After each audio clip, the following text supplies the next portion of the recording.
भस्म धारण करने से फल क्या है, ये सारी कथाओं को हम लोग श्रवण करेंगे। सूत जी महाराज शौनक आदि ऋषियों को भस्म का भेद बताते हुए कहते हैं कि भस्म यानी विभूति दो प्रकार की होती है, एक महाभस्म और दूसरा स्वल्प भस्म।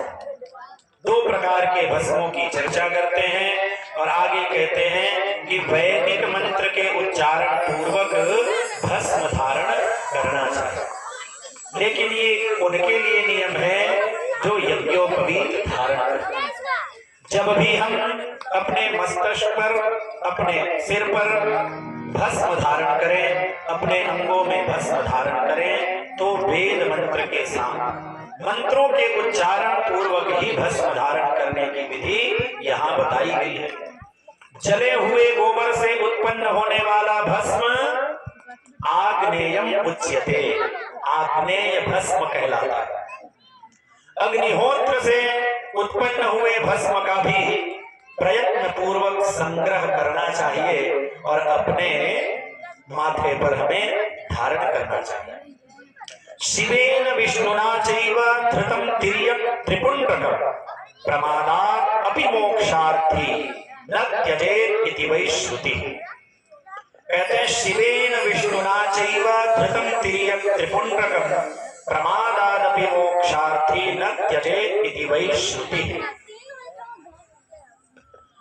जिनको अपना कल्याण चाहिए वो प्रमाद करके कभी भी भस्म धारण करना नहीं छोड़े, अर्थात प्रतिदिन भस्म धारण अवश्य करें।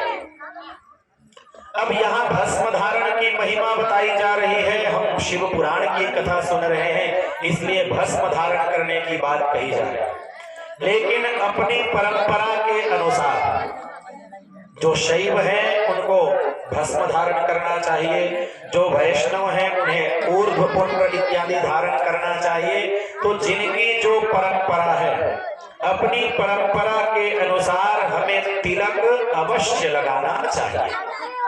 मुख्य बात यह है, जब भी हम अपने घर से कहीं बाहर जाएं तो हमारा माथा शून्य नहीं होना चाहिए, तिलक अवश्य लगाएं।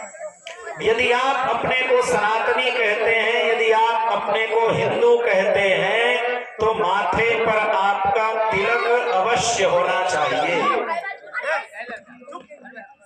आज आप और हम तिलक विहीन हो गए, शिखा विहीन हो गए, यज्ञोपवीत विहीन हो गए हैं, संस्कार विहीन हो गए। हम हमेशा दूसरों को कोसते रहते हैं, पर वास्तव में अपने आप को देखने की आवश्यकता। हम जोर जोर से चिल्लाते हैं हम हिंदू हैं, हम सनातनी हैं, लेकिन वास्तव में हम अपने धर्म का कितना पालन करते हैं? कभी बैठकर विचार करिए,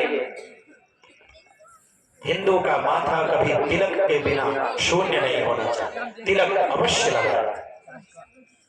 शिवेन विष्णुना चैव धृतम तिर्यक त्रिपुंड्रकम, भगवान शिव और विष्णु ने भी तिर्यक त्रिपुंड्र धारण किया हुआ है। अन्य देवियों सहित भगवती उमा भी, लक्ष्मी देवी ने भी इन विभूति भस्म की महिमा अपनी वाणी से गाई है। भस्म की महिमा देवी लक्ष्मी माता सरस्वती भी अपनी वाणी से गाती हैं, ऐसी इसकी महिमा। तो इसलिए शिखा रखें, तिलक लगाएं, यज्ञोपवीत संस्कार अवश्य करें और अपने स्वधर्म का पालन भी हम अवश्य करें। जिनके द्वारा श्रद्धा पूर्वक शरीर में भस्म लेपन और त्रिपुंड धारण का आचरण नहीं किया जाता, वो व्यक्ति पापी है, माथा शून्य नहीं होना चाहिए। त्रिपुंड धारण करने वाला पापी जीव भी समस्त देवों और असुरों के द्वारा पूजित हो जाता है, केवल भस्म धारण करने से, तिलक धारण करने से। यह महत्व, इसलिए प्रयत्न पूर्वक तिलक धारण अवश्य करें। यदि पुण्यात्मा त्रिपुंड से युक्त है तो उसके लिए फिर और आगे कहना ही क्या। यस्मिन् देशे शिवज्ञानी भूतिशासन संयुतः गतो यदृच्छयाद्यापि तथापि तस्मिन् तीर्था समागता। कहते हैं भस्म धारण करने वाला शिव ज्ञानी व्यक्ति, जो भस्म धारण करने वाला हो और भगवान शिव को जानने वाला हो, शिव की महिमा को जानने वाला हो, ऐसा व्यक्ति जिस स्थान पर अपनी इच्छा से ही यूं ही घूमते घूमते चला गया हो, तो वह स्थान तीर्थ के समान पवित्र हो जाता है। प्रेम से बोलिए उमापति महा